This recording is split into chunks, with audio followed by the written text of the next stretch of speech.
Okay, let's get to Jan Tinetti, who has taken her full 10 minutes. That the motion be agreed to. Honourable Jan Tinetti. Madam Speaker, well, here we are, just over 30 hours after the government announced this bill, which in my time in Parliament is right up there with one of the most egregious pieces of legislation that this House will put through. And I continue with my anger and my disgust that a government would put women in a position of putting them on the back foot, putting their bad fiscal management in front of women's rights and in front of making it a better day for women by increasing their pay. This is taking women's movement backwards and ensuring that women will continue to be paid less well into the future. Again, what an egregious piece of legislation. And what have we heard over the course of the last 30 hours? We have heard a government who has gaslit the public. They are saying that this is going to make this process better. We have heard it from all three coalition partners over that time, throughout the debate and throughout question time, that this will make it better. I cannot believe that particularly our women members on the government side of the House can hold their heads up and say that, because this will do nothing but put women backwards. Once again, women are paying the price for bad fiscal management of that government. This has happened year after year after year with a Conservative government. And once again, women will pay the price. But in that gaslighting, we had one MP who was caught telling the truth. Yesterday, we had the Honourable David Seymour telling the media that this, of course, will save the government billions of dollars. That ACT have found the money to make the budget work. So we know, we have had it confirmed what we know, is that this is setting off a budget that they could not make work. They went out and they thought, where can we find the savings? Women, that's where we can find the savings. How dare they? How dare they do that to women of this country? I am absolutely disgusted, and I find it completely disgraceful that we are in the position that we are in today. And yet when I look over there, I can see people laughing and thinking that this is a joke. I heard members in their first reading speeches talking about the opposition will dramatise this because they always do. We are not dramatising this, we are angry. We are angry for the women who this will impact.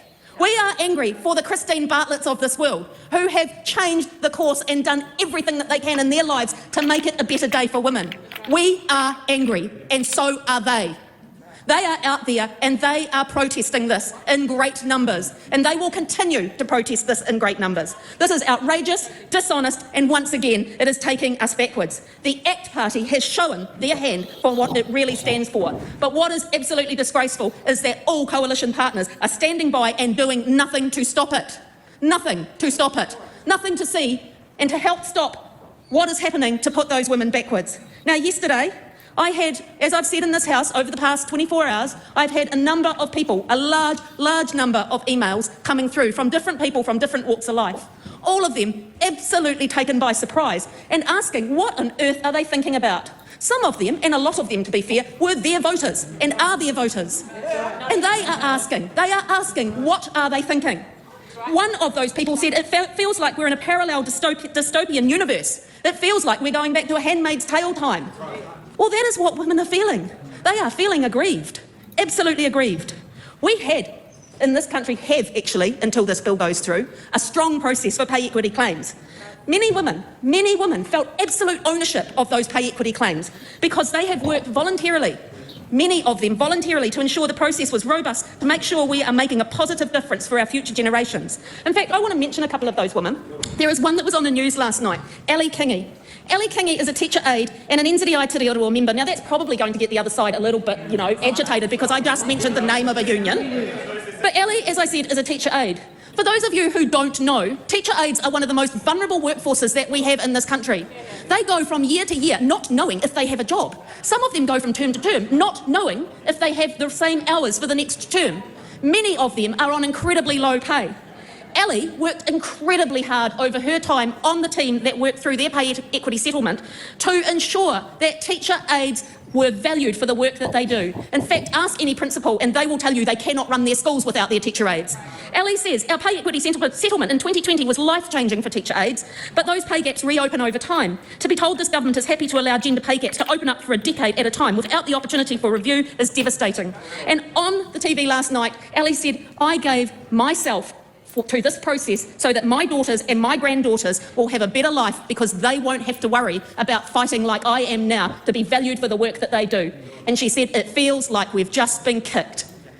And that's exactly what many women like Ellie are feeling. Ellie is a national treasure for the work that she has done for women in this country. And what this government has done has absolutely kicked women like Ellie. And we've gone back to zero again, where women are just being expected to put up with it. Women in this country are being asked to put up with the fact that that side of the house have bad fiscal management, can't make their budgets work, they're paying the price for tax cuts, tax breaks to landlords and tobacco companies. And listen to them try and deny it. Listen to them try and deny it. This has been rushed through with little prosecution over that time. It wasn't even taken to select committee. They never even gave women and people who are very much invested in this a voice. They took their voice away from them. They did not take it to select committee so that women could have their democratic say over such an egregious piece of legislation. We've already found anomalies and we've found mistakes in the legislation. That is sloppy lawmaking, and that is the price that that side will make for not giving people their democratic rights and their democratic say through a select committee process. That is just unacceptable. And the women in this country are absolutely angry and livid. The ground has been swept from underneath them. Finally, Madam Speaker, I want to acknowledge someone who has done so much for women in this space, an absolute national hero, and that is Christine Bartlett. Christine Bartlett fought and got a settlement for rest home workers. She said yesterday this news brought her to tears. It was gut-wrenching, and she feels so sorry for these women workers. Well, what I say to Christine and other workers is hold on to that anger. Hold on to that anger, because that means we can organise and we will mobilise. Women will not stand for such egregious legislation. Women will not be put on the back foot again. I absolutely condemn this bill, Madam Speaker. Yeah, so while Jen Tinetti was talking, I had a look up some comparable jobs. I looked at Mike Hosking. How much does he get paid a year? Well, he gets paid over $600,000 a year. When Ellie Moore was asked to take over his role at TVNZ, she said, only on the condition you pay me what Mike Hosking was paid.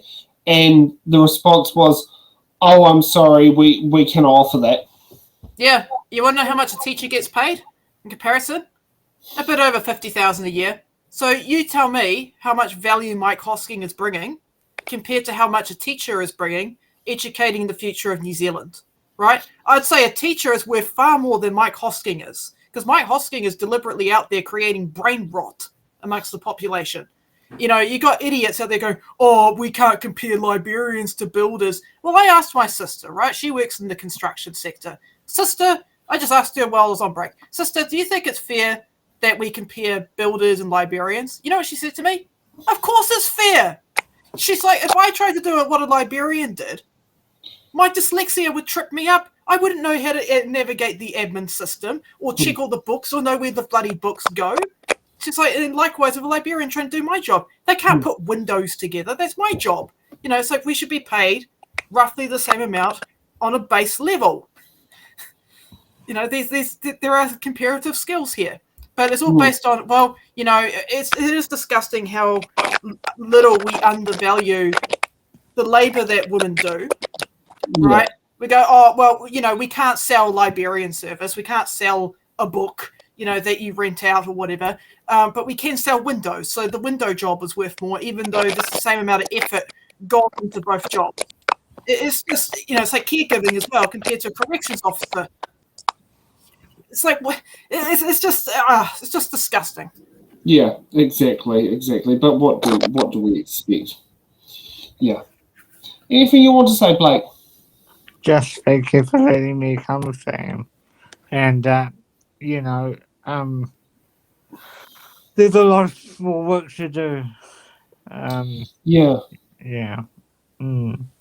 So, should we move on to my local MP, Julie? Thanks for watching.